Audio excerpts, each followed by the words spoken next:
From WFRV TV, Local 5, serving Northeast Wisconsin, including Green Bay, Fox Cities, and the Lakeshore. This is Newsmaker Sunday.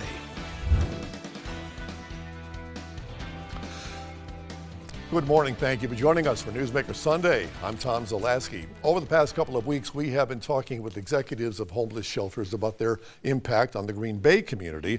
This morning, we take the conversation to the Fox Cities. And in the Fox Cities, Pillars has multiple shelters, and joining us this morning is their executive director, Lisa Strandberg, to my immediate right, and client services director, Jenny Moore. And to both of you, thank you so much for joining us this morning. Good to have you in our studio today. Before we get into the nuts and bolts of Pillars and homelessness, the story of Lisa and Jenny, how did you get to be where you are today? Sure, yeah, thanks Tom. Wonderful to be here. I moved to the Fox Valley from after college to work for Kimberly Clark, and wandered my way away from corporate work eventually into the nonprofit sector around about 2011. Worked for a counseling center, Samaritan, in the Fox Cities for several years, and then eventually made my way to Pillars as community engagement director, and then 2.5 years ago stepped into the executive director role. All right, and Jenny, your path, how'd you get there? Yeah, so I had been a nonprofit my entire career, so I started young at a place called New Hope Center, worked there a couple of years. It's a place that serves people with disabilities. From there, I moved on to Goodwill, North Central Wisconsin, where I spent over 20 years of my career in various positions, leading teams and working on that mission. And then about 1.5 years ago, connected with Lisa Strandberg, and I'm happy to be part of Pillars now as the client services director. You at Pillars provide vital services for a lot of people. What's the mission of Pillars? At Pillars, we provide shelter, support, and solutions to address the housing needs in our community, which in our case, as you mentioned, is the Fox Cities. Covers Outagamie County, Calumet County, and the northern part of Winnebago County, Neenah-Menasha area. Okay, so Pillars is actually a combination of 3 organizations. In 2018, these 3 organizations, they emerged together. You had Homeless Connections, Housing Partnerships of the Fox Cities, and the Fox Valley Warming Center. How did this partnership come about? What happened? Yeah, so the 3 organizations began conversations about how they might serve clients better, and it was really a client-focused discussion. Okay. Oftentimes in the corporate sector, mergers are about saving money. Right. And in this case, it was really more client-focused. How do we keep fewer people from falling through the cracks between our disparate services, all meant to provide housing needs? So how many people do you serve in like at the course of a year, or is it by month? How do you work that? Sure, it's 1,800 to 1,900 people in the course of a year. Per year? That's right, that's right. And the bulk of those folks pass through the programs that Jenny leads. And who, Jenny, are you serving? Who are these people that we're talking about? Sure. So if we're talking about our crisis housing locations, we have 2 shelters, our adult and family shelter and our adult shelter. Those folks that we're serving are individuals that are experiencing homelessness, so we are there to guide and direct them. And then we serve individuals through all of our housing programs, and those individuals are really trying to locate housing in our community. And so we have multiple programs that assist with that. And then we also have a stable housing program where we have our own Pillars owned operated units where we connect people with housing throughout the area. So how does this work? Do people stay for a long time? Is it a day-night thing where you come in at a certain time of day and you have to leave at a certain time? How does all that work? The answer to that question depends on which program you're talking about, which service you're talking about. So for example, we might have someone living in one of our affordable housing units for years until they're able on their own to sustain rent that is market rate. It varies too whether you're being served in one of our shelters, and I'll let Jenny talk about the shelter aspect of things. Sure. So within our shelters, we have individuals, like I said, 2 shelters. So our adult and family shelter has the capacity to serve 80 people a night. People stay for a range of time. On average, it's usually a month to 2 months where people are really getting on their feet. They're getting stabilized, getting connected with services, and then hopefully getting connected with long-term stable housing. And then our adult shelter has the capacity to serve 55 individuals a night. And nightly they come and they get connected with basic needs and a place to sleep and case management services to help them get through the system. No, as we are recording this show, today is January 13th, 20 degrees below zero. Is especially concerning for you and your organization on this particular day and tomorrow, which is supposed to be even colder? It sure is. Yeah? It sure is. How do things change? Well, it's concerning to us. It's concerning to our community. And one of the things that we really focused on for the last couple of years is seeing homelessness as a community problem, not a Pillars problem. Because of that merger that happened a few years ago, Pillars is somewhat of a monolith in the Fox cities when it comes to homeless services, but homelessness is addressed by everybody, not just by us. Right. So we've really focused on building good partnerships that allow us to address the core need behind the issue. And with cold weather in particular, snaps like we're going through right now, we have some wonderful partners who've come together, faith communities, including First United Methodist Church in Appleton, and First Congregational United Church of Christ in Appleton, Memorial Presbyterian Church in Appleton, and then a family foundation who rallied together, fundraised, and brought in $80,000 to support overflow during these cold snaps. And I'm going to let Jenny tell you a bit about what that looks like for us. We will get to that in just a moment as we continue with Pillars and Lisa and Jenny right after this. So please stay right there.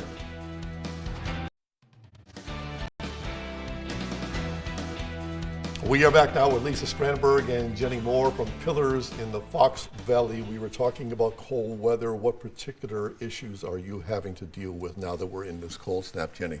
So it's really important to us that the folks that are outside, that are sleeping outside, have access and connection to resources. So when the weather is cold as it is the next few nights, like you've talked about, our street outreach team and our case managers and our community reach out to us and connect people with Pillars so that they can talk to one of our staff and either kind of problem solve how to find them a place to be that evening. Otherwise, we make space for individuals so that they don't need to sleep outside.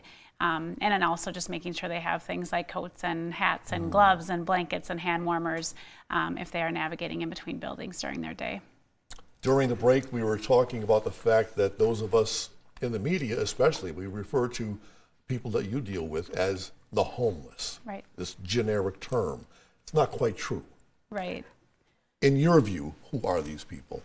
We would say that they are people experiencing homelessness, and that doesn't define them. This is something that they're moving through. It is something they're experiencing during a period of their life. Like, we all have different experiences, so we would define that as people experiencing homelessness, and this is just part of their life that they're moving through during that time that they meet us. Yeah, everyone else sees the homeless person, and you see it as a temporary situation that these folks are in, that you're getting them through. Absolutely.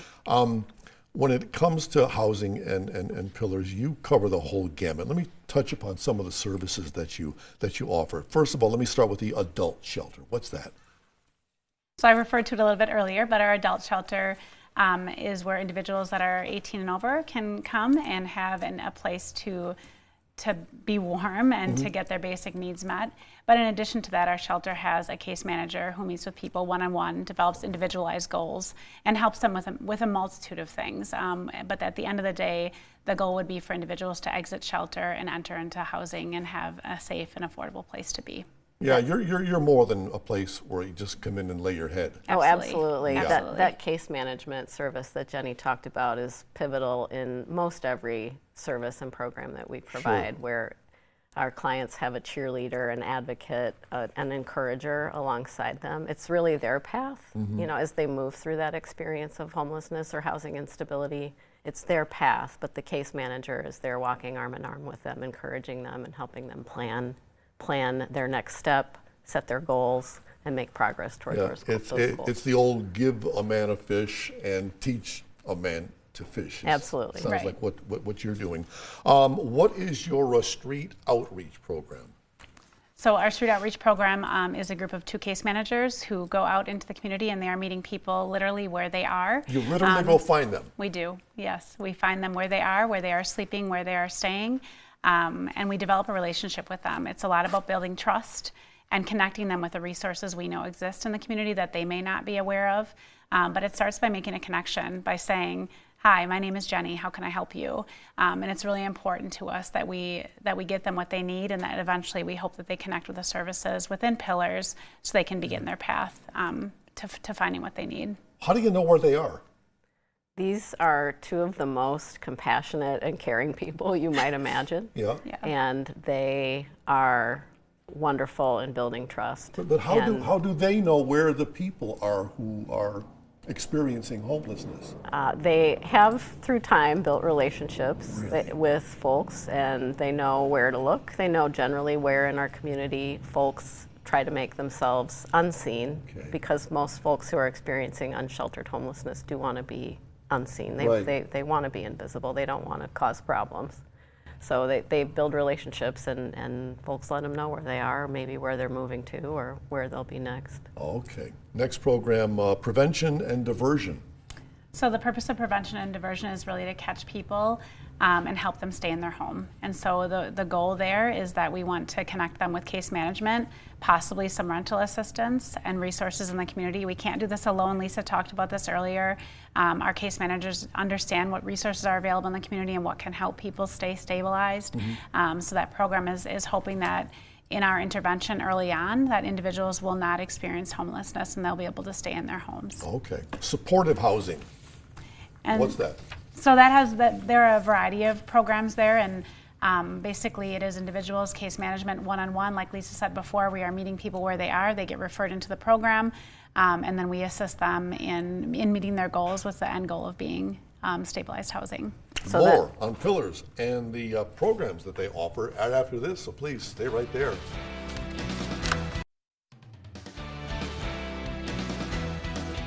Welcome back to Newsmaker Sunday. Our guests this morning, officials from Pillars in the Fox Cities, Lisa Strandberg and Jenny Moore. We were talking about some of the programs that they offer over at Pillars. A couple of more. The Stable Housing Program, how does that work? Sure. Stable housing is a program through which we operate housing units that we ourselves own and serve as the landlord. So what we do through that program is simply adjust rent to 30% of household income. Okay, and then along with that same thing, your market rate housing program.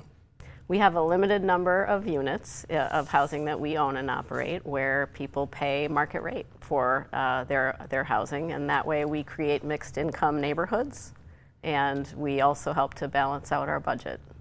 When people come to you in a situation, we'll call it, what are they telling you? Why are they coming for your services? What's their situations? I think one assumption that folks make about people experiencing homelessness, especially in January, is that the most difficult thing about their experience is the weather, the elements. But in reality, the most difficult part of their experience is often isolation, is often feeling like they have nowhere to turn, they have no safety net to rely on. So it's really our team and our community, through the support that they provide us, who are providing folks what they need when they feel perhaps more alone than they've ever felt in their lives. And that's surprising that you would say it's not the elements being number one. Because frankly, for me today, getting from my car into this building, that was number one for me. Right. And these folks are out sometimes, all night. I recently spoke with an executive from one of the Green Bay shelters, and he gave me a surprising statistic. He said 25% of the people who come to his facility have a full-time job making a living wage. Do you find that to be true at Pillars? Yes. Yeah. And maybe not necessarily that particular statistic, but of the close. adults in our shelters, generally 40 to 60% of them are employed one way or another. They may not be employed full-time, but they are working. So that is a common assumption, that the way out of a homeless experience is just to get a job, and that's not always the barrier. He also said 41% of his people have experienced some sort of mental health issue. Do you see a lot of that? Absolutely. Yep, absolutely. When somebody walks through the door of Pillars, they need help. What do they do? What do people say to you? And then what are you saying in response? I mean, it's a variety of things, and I'll start, and then maybe Lisa can jump in. But many of the people who first come to us, who find us, are coming to us because either they're going to lose their housing or they've lost their housing, and they're scared, and they want to know what is next for them and what we have to offer them. And so we meet them with unconditional care where they are in that moment, and talk with them about what we can do and help them navigate our services. So it really is that hand-in-hand thing where we walk with them and find what is best for them in that moment. What is the best program? What is the best resource? And sometimes that is calling on our community partners. Sometimes that is calling on agencies where they can be helped right away until they wait for our services and get connected. And sometimes that's us helping them in that moment. Unfortunately, what it often means is a wait. Often there's time involved in waiting for connection to services, connection to a shelter bed. And I imagine you spend a lot of your time helping people, putting out fires, playing whack-a-mole. Do you ever get a chance to look back on some success stories? Oh, absolutely. Do you know of situations where you've taken somebody from here to here? We spent time just last week sitting with one of our case managers and a client that he is serving. And that client had spent years moving in and out of our shelters and is now stably housed. And to hear the gratitude, the self-understanding, the progress that client has made, now stably housed, living independently, it's really amazing. And to know that our community investing in us and our team, who are fantastic, investing in that person, can do that one person at a time. It's really pretty amazing. Somebody who needs your help, what do they have to do? Let's say all of a sudden I wake up today, I need help, I need to go to Pillars. Well, what do? I walk in the door? Do I call somebody? Calling is a good first step. Okay. 920-734-9192. We operate 24/7, so someone's going to answer the phone when you call that number. You may not get an immediate answer. So I think one thing we hope for is that folks who are facing housing instability act early. Right. Yeah. Right? That the earlier folks act, the likelier it is that we'll have something to offer in a timely way that meets their needs. So. We are back to wrap up with Pillars right after this, so please stay right there.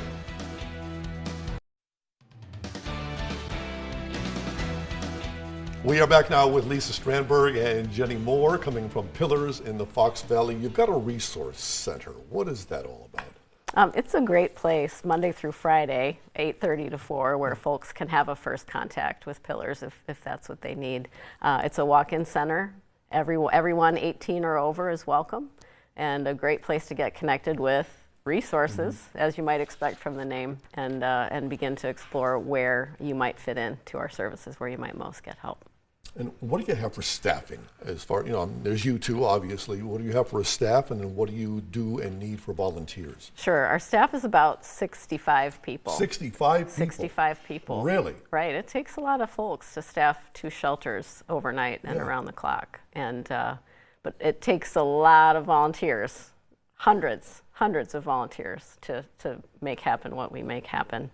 In fact, 1,900 hours or so, which is round about 8 or 9 full-time folks worth of volunteer time is provided each year. And what kind of things do your volunteers do? So there's an array of things, but the main operations that we need our volunteers to do every day that really help us run our business and help our staff focus on the clients is dinner service. So we have dinners at both of our shelters every day, 7 days a week, and volunteers wonderfully make the dinner, bring the dinner, serve the dinner, and just are there to help our clients make sure they get the meals and they get that warm smile from people in our community.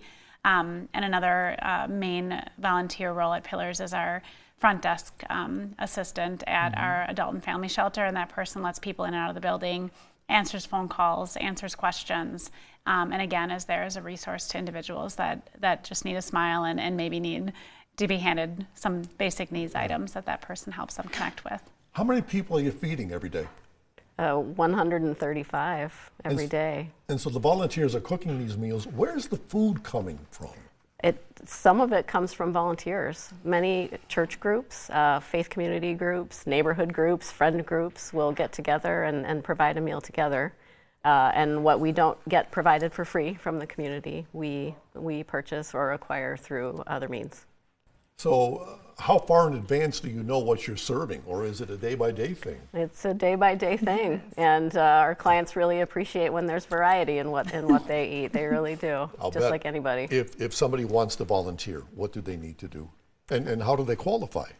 First step would be to go to our website, pillarsinc.org, and click on the volunteer tab, and you'll have all the information you need about how to get involved. One of the really beautiful things I think about getting involved as a volunteer at Pillars is that it gives you an exposure to a person in a homeless experience that is different from the stereotype.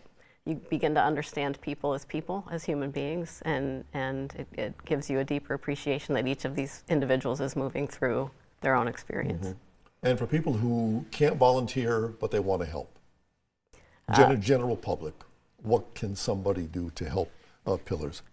Folks can donate money, they can donate items this time of year, over-the-counter medications, hand warmers, laundry detergent is welcome, garbage bags all year round, anything you need to run a great big household are welcome donations. And I got about 30 seconds here. Do you have fundraisers coming up? Do you have events coming up?